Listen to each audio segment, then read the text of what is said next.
We're going to read out of the Bible in the book of Genesis, chapter 2, verse 7, and see God's purpose and purity to the breath of life and how he brought man into existence, so different from how we interfere with that today.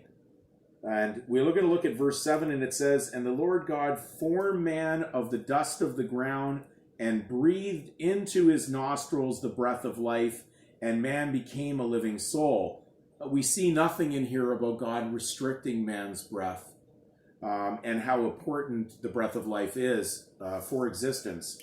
So we're going to actually look at the word strangle because in today's world, people are actually legally strangling themselves, not only with the legal title that they bear, but also wearing that legal mask, which leads to the actual mask that legal persons do wear during this COVID supposed pandemic.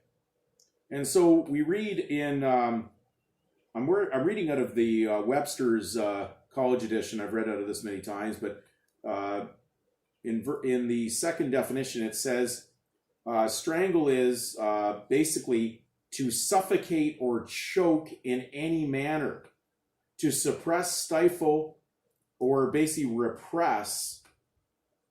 So when we look at the use of a mask, that basically these masks that can repress or suppress normal breathing, the normal breath of life that we have from God as a gift, and breathing in contaminated air to restrict that could only be a satanic plan. And so when we go in the book of Job, nothing's new under the sun. We go into Job, and Job was basically being thrown terrible visions and dreams that were eventually leading him to choose strangling and death rather than life. So we read in the book of Job at Job chapter 7, verse 14, it says, then thou scarest me with dreams and terrify me through visions. Today it would be like televisions, so that my soul chooses strangling and death rather than life.